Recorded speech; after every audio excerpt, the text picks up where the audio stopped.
Hello, this is Pastor Farrow, and I'm sitting here in this beautiful sanctuary here at St. Matthew. It's Wednesday, and we're looking towards Epiphany 4 on Sunday, January 29th. And I'm excited about this week because we review the Beatitudes this week. We continue in this season of Epiphany, and we will be doing that through February 1st, which is Ash Wednesday. I'm sitting here in the sanctuary, and the day is pretty much coming down to an end here as far as daylight goes. It's around 5 o'clock, and what a beautiful place to be sitting.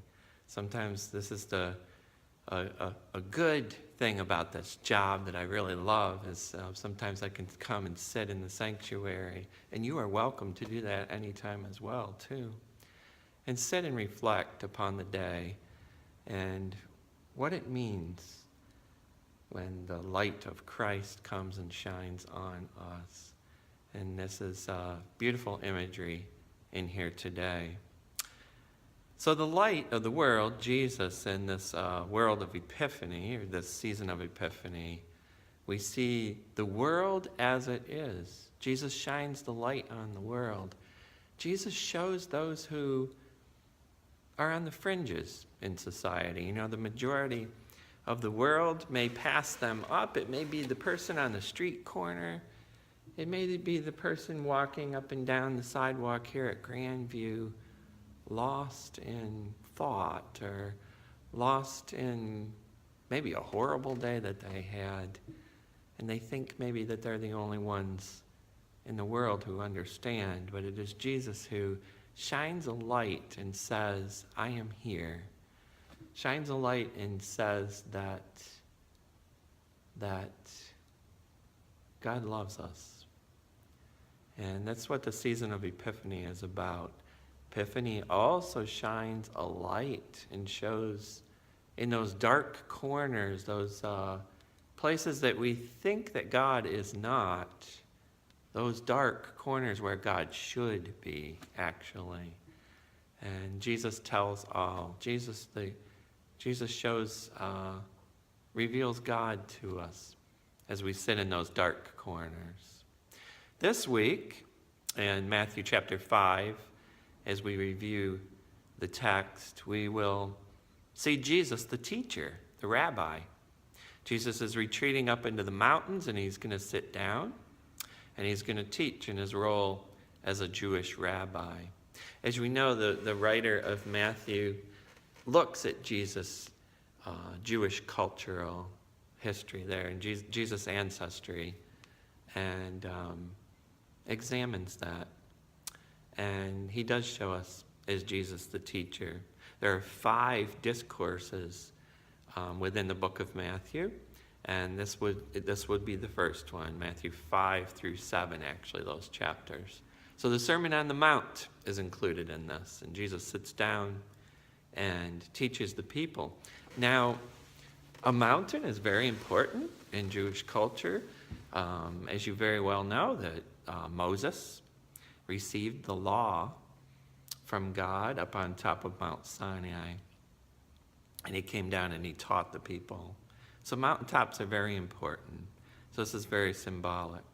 It's interesting, in Matthew 5:1, Jesus saw the crowds. And so I encourage you, if you look through Matthew, the Gospel of Matthew, I encourage you to find the word crowds. And I encourage you to see how the crowds follow Jesus. I guess the disciples were somewhat part of the crowd. And I encourage you to see how they react to Jesus. Look for that. And I'll give you a hint towards the end of Matthew. The crowds that sometimes are very supportive of Jesus, sometimes not, maybe uncommitted to Jesus, just watching from afar. Watch how the crowds turn on Jesus very quickly and listen to the religious leaders around them. Very interesting. So as I said before, Matthew 5 contains the Beatitudes, the Blesseds. Beatitude is a word of blessing or affirmation. It's just as if Jesus is saying God's blessing includes you. Matthew 5 details 3 categories of those who are blessed, and there are some surprises in there. At first glance, we don't consider those in poor health or those poor in spirit or those persecuted as people who have been blessed. You know, we tend to count our blessings often. And when we count our blessings, we say, ooh, I'm in good health. I am sufficiently employed. Maybe there is not so much death in my family. I've been blessed. And you hear people say that. You hear people say, I am blessed. But when you get down to these Beatitudes, it's interesting. Some of these Beatitudes that we'll be hearing about, that we'll be reviewing on Saturday and Sunday, it kind of surprises us that these folks are blessed.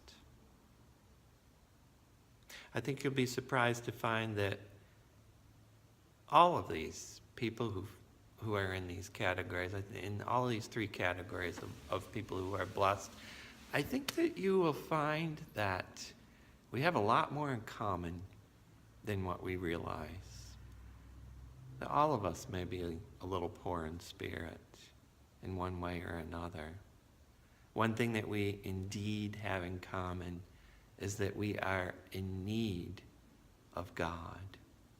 And God roots for those who are in need. Going back to the law of Moses, where the law that Moses received from God, it is in the law of Moses that we find that we need God.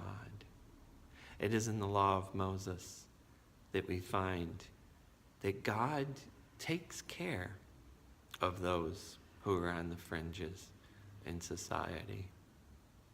It is the law that points us to our need for God. It is where we find that we need God and that we find grace given to us by God. So please, join us this weekend in the services as we walk together on these pathways. Last week we talked about pathways where God has been with us before, where God will lead us into the future. And we'll walk these pathways with Jesus. Jesus is in the region.